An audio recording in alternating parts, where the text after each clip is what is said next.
여러분 안녕하세요. 오경준 목사가 인사드립니다. 오늘은 바이블 스콜레는 무엇을 하는 중인가 라는 제목으로 말씀을 드리겠습니다. 제가 운영하고 있는 이 채널의 여러 동영상 제목들을 보면 그렇게 확 다가오거나 자극적인 게 별로 없고 그냥 평범한 성경 구절에 대한 얘기들이구나 이렇게 느끼실 때가 많을 겁니다. 유튜브를 하는 사람들이 늘 말하는 게 이 썸네일이 중요하다. 내용을 떠나서 그걸로 사람들을 확 끌어야 된다. 이런 말을 많이 하거든요. 하지만 저는 제가 하는 작업들이 성경 구절 해석, 분석 이런 것이기 때문에 그렇게 할 수가 없죠. 그래서 제목이나 그 내용이나 마찬가지로 썩 재미가 없는 것 제가 잘 알고 있습니다. 딱딱하고 이 구절은 저 구절과 이렇게 맞고 저렇게 맞고 뭐 이런 얘기를 하다 보면 저도 편집하면서 글쎄 사람들이 이걸 재밌고 즐겁게 들을 수 있을까 그런 생각이 늘 들곤 합니다. 이걸 계속 바이블 스콜레가 하고 있는데 이게 대체 뭘 하는 건가? 저는 이 작업을 일종의 보이지 않는 곳에서의 선박 정비 이런 말로 표현할 수 있을 것 같습니다. 위에 보면 우아한 사람들이 그럴듯한 옷을 입고 연회와 파티가 일어나고 있는데 그 거대한 배의 밑바닥에는 열심히 석탄을 부어놓고 어디 볼트가 빠지지 않나 파이프가 상하지 않나 이렇게 수선하는 기술자들과 인부들이 거기 있지요. 그걸 통해서 아름답고 멋진 외양이 유지가 되고 바른 항해가 이루어지는 거죠. 마찬가지로 이 기독교라는 거대한 진리의 선박이 이 땅에서 제 역할을 감당하고 바른 항해를 하려면 겉을 멋있게 꾸며서 사람들을 끌어당기는 것도 중요하지만 그 밑에 진짜 기능인 바른 항해와 바른 기능이 유지될 수 있는 그런 노력들이 끝없이 이루어져야 되는 거죠. 이 작업이 소홀히 되고 누군가 여기에 힘을 쓰지 않으면 결국 중세 가톨릭이 그래서 그 타락의 경지까지 떨어진 거 아닙니까? 그래서 다시 오직 성경으로 하고 루터가 일어났던 거고요.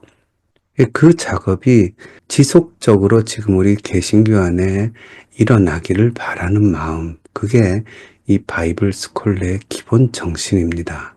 그래서 그런 차원에서 바이블 스콜레는 드러난 것들을 바치고 있는 그 하부의 구조와 설비와 이런 것들이 제대로 온전한 게 온전한 자리에 있고 온전한 역할을 하고 있는가 그걸 끊임없이 검증하고 수선하려는 채널이라고 말씀드릴 수 있습니다. 이 채널의 가장 중심에 있는 그건 그런 뜻이 아니에요 같은 경우 뭔가 딴지를 걸고 비틀어 생각하기 그런 걸 하는 게 아니라요.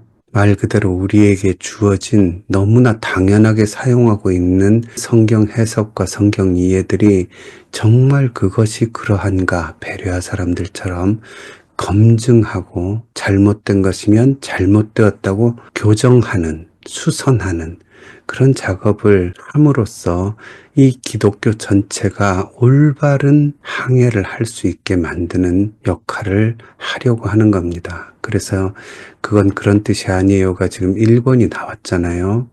거기서도 예를 들어서 히브리서 4장 32절 같은 경우 하나님의 말씀은 좌우의 날선 어떤 것보다 예리해서 사람의 혼과 영과 관절과 골수를 찔러 쪼갠다. 유명한 말씀 있지 않습니까? 이거를 교회에서 치료용으로 많이 써요. 이걸 이용해서 기도도 많이 하고 하나님의 말씀이 너의 혼과 영과 관절과 골수를 찔러 쪼개서 거기 있는 모든 질병을 치료한다. 하지만 정말 그게 그런가?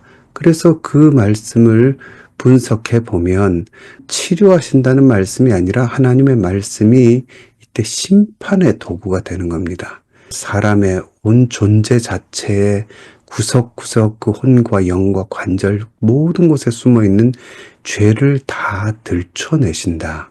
이런 뜻이란 게 드러나지요. 그러니까 바르게 사용해야지요.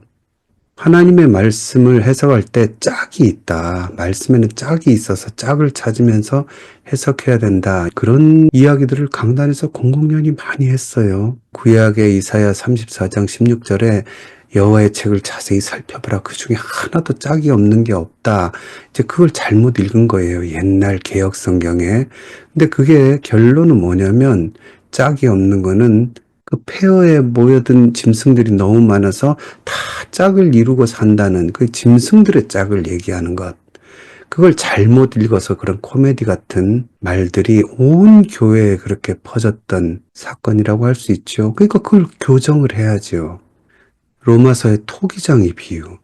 토기장이가 진흙 한 덩어리로 하나는 귀 있을 그릇, 하나는 천 있을 그릇을 만들 고난이 없느냐. 이 말씀 얼마나 많이 인용합니까? 이거를 하나님의 주권, 하나님이 마음대로 하신다. 인간은 거기에 아무 말도 하면 안 된다. 라고 얼마나 많이 지금도 사용을 합니까? 그런데 그 본문이 그 본문이 아닌 건 읽어보면 알아요. 거기서 하나님이 하시려는 말씀은 이렇게 토기장이가 천 있을 그릇과 귀 있을 그릇을 만드셨지만 천 있을 그릇도 불쌍히 여기시고 귀 있을 그릇도 불쌍히 여기셔서 그래서 로마서 핵심에 뭐가입니까? 유대인이나 그 선택받은 것 같은 유대인이나 버림받은 것 같은 천한 그릇 헬라인도 다 예수 안에서 구원받는다. 그게 핵심이에요. 그게 그렇게 오해가 되고 와전이 되어서 하나님을 이상한 분으로 만들잖아요. 하나님의 원래 그 사랑의 마음을 인간들에게 오해하도록 만들고 잘못 전달하는 것. 그런 건 지적을 해줘야죠. 그런 작업들을 강의와 또 글로 써서 이렇게 책으로 나오고 그렇다고 제가 그 책 작업을 통해서 무슨 돈을 벌거나 읽으신 분들이 뭐 저를 초청 강사로 모셔야 되겠다. 그런 일은 거의 없습니다. 왜냐하면 책이라는 것이요. 두 종류가 있어요. 기독교 서적은 널리 알리고 싶은 책이 있어요. 예를 들어서 예수 믿고 복 받았다. 예수 믿고 부자 됐다. 이런 책들은 목사님들이 막 성도들한테 이제 알려주죠. 기독교 서적을 처음 사시는 분들은 주로 목사님들이니까요. 그래서 그런 책들은 많이 팔리고 베스트셀러가 되지요. 많이 읽을수록 성도들이 교회에 충성할 확률이 높으니까요. 근데 이제 제가 쓰는 책 같은 경우는 남이 안 읽을수록 좋은 책이지요. 그래야 이걸 사용할 수 있을 거 아닙니까? 그 어떤 목사님들 중에는 오 목사는 우리 강단에 부르기가 좀 그래. 오 목사 책에 있는 거 내가 다 설교했으니까. 그러시는 분도 계세요. 괜찮습니다. 이렇든 저렇든 간에 읽으시는 분들이 목사님이시거나 혹은 성경을 가르치시는 분들이라면 이걸 통해서 쉽게 이야기했던 선입견과 편견 속에 얘기했던 성경 해석, 성경의 진리, 그거를 조금 더 진중하게 새롭게 그렇다고 제가 하는 해석이 100%다 맞다. 무조건 이걸 따라야 된다. 절대 그렇지 않습니다. 오히려 이걸 통해서 또 제게 많은 반박과 논쟁을 하시는 분들이 계세요. 저는 그것도 아주 좋은 현상이라고 생각합니다. 우리가 쉽게 말하지 않고 한 번 더 깊이 생각하고 하나님의 말씀을 순수하게 재련하는 것. 그래서 그 속에 진짜 그것이 그러한가 따져보면서 기독교가 온전한 바탕 위에 서는 것. 그게 얼마나 중요합니까? 종교개혁의 선배들이 그걸 하신 거잖아요. 그 작업을 이어받고 이렇게 하고 있는 것이고 제가 뭐 큰 인물이 아니니까 널리 퍼져서 엄청난 사람들이 따른 그런 일이 될 수가 없어요. 제가 하는 일은 저도 잘 압니다. 그러나 조금이라도 적은 무리에게라도 퍼져나가면서 뭔가 우리 기독교 안에 정화작용이 되어가는 것. 그걸 소망하고 또 그게 사명이라고 믿고 지금까지 해온 거죠. 그리고 당연히 앞으로도 평생 제가 해야 될 임무라고 생각하고 이 일을 이어나갈 것입니다. 공감하시는 분들의 기도와 이해와 격려를 부탁드립니다. 지금 그것도2 원고를 편집 작업을 하는 중입니다.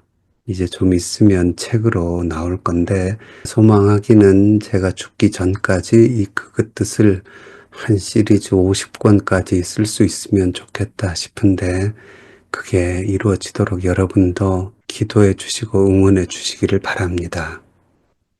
그럼 다음 강의는 지금 마태복음 이야기를 계속하고 있는데 최근에 했던 바리새인보다 더 나은 의에 대한 두 번째 강의를 최대한 빨리 올리도록 하겠습니다. 오늘은 여기까지 하겠습니다.